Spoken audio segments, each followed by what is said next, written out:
एक महात्मा बाल्यावस्था से भजन करते थे, शालिग्राम भगवान पास रखते थे और उन्हीं की आराधना करके बस पाठ नाम जप और भ्रमण करते थे।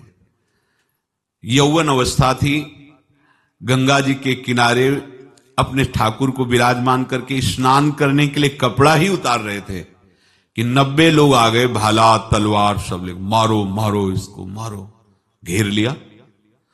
तो उन्होंने हाथ जोड़कर कहा हमने क्या अपराध किया, कोई सुन ही नहीं रहा। तो उन्होंने कहा मार तो डालोगे ही आप 90 लोग, हम कोई अस्त्र शस्त्र तो लिए नहीं, एक बार हमें गंगा में डुबकी लगा देने दो और अपने ठाकुर को स्नान करा देने दो, फिर इसके बाद आप मार देना। भगवत इच्छा से वो लोग रुक गए, स्नान किया और अंदर से प्रार्थना की, प्रभु ये क्या लीला है आपकी, आपके सिवा मेरा कोई है नहीं और ये मुझे मारना चाहते हैं।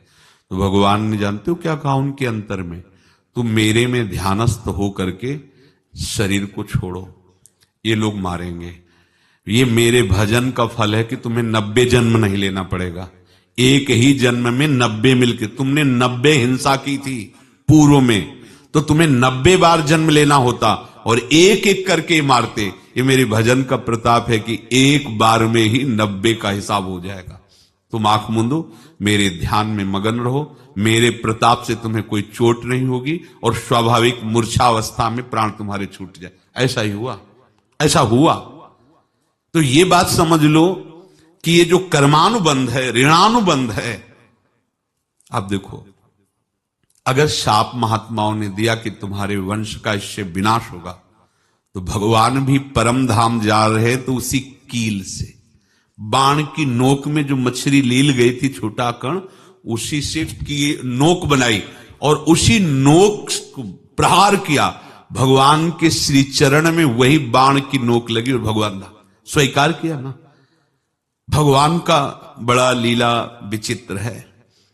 अगर छुप करके उधर रामावतार में बात, तो इधर ऐसे स्वीकार किया है भगवान ने। ऐसा कहीं नहीं दिखाया कि मैं भगवान हूं तो मैं अपने लिए, ऐसा नहीं दिखाया।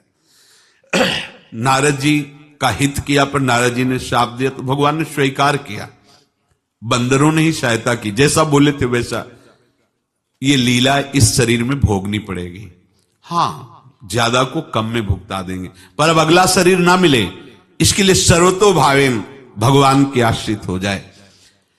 जैसे आपने दुकान फैला रखी है तो उसमें दो काम होते हैं, लेना और देना।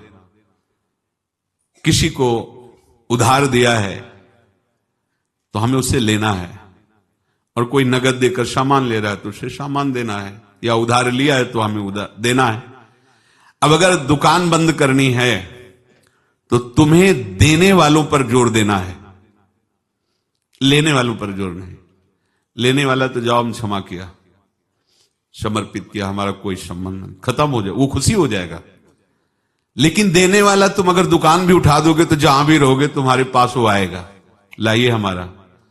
तो देने पर नजर रखिए, जिसका जिसका हिसाब है वो आपके सामने आता जाए, हटाते जाओ। लेने पर नजर मत रखिए और दुकान फौरन उठा दीजिए, नहीं अगर लेते देते रहे तो चलता रहेगा। आगे चलकर कुछ लेना न देना, मगन रहना बस अपने प्रभु के चिंतन में। अब हम कैसे जाने कि किसको क्या देना है, हमें क्या पता?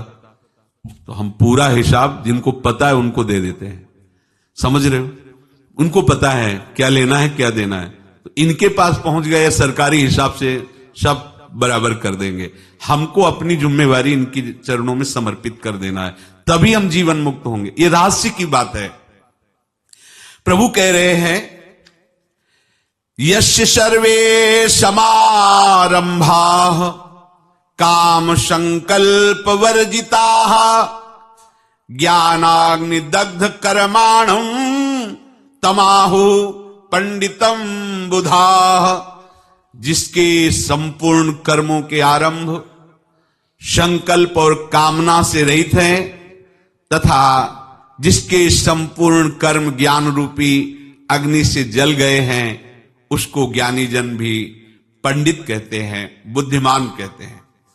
पूज्य श्री भाई जी महाराज कह रहे हैं, जैसे वहां ज्ञानाग्नि से दग्ध कह रहे हैं, तो अपने वृंदावन वासियों का प्रेमाग्नि से सब कर्म संस्कार दग्न होते हैं। जिस समय आपके हृदय में भगवत प्रेम का प्रादुर्भाव होगा तो लेश मात्र कभी तुम्हें दुख नहीं भोगना पड़ेगा। प्रेम का प्रादुर्भाव होते ही दुख का नाश हो जाता है, महासुख। जब प्रेम का प्रादुर्भाव होगा तो समस्त पाप भस्म हो जाते हैं, अशांति नष्ट हो जाती है, संसार ज्वाला स्पर्श भी नहीं कर सकती है। जब भगवत प्रेम का प्रादुर्भाव होता है तो हो सकता है उस उपासक के जीवन में दुखों का पहाड़ टूट पड़े, परिवार खिलाफ, शरीर रोगी, अव्यवस्था, बहुत बहुत कुछ, सब कुछ। कह रहे हैं इतना सब होने पर भी उसके हृदय में कोई भी दुख नहीं होता। ये ऐसा सामर्थ्यशाली भगवत प्रेम है। भगवान के चरणारविंद का जिसके हृदय में प्रेम है, भारी से भारी दुख भी उनको विचलित नहीं कर सकता।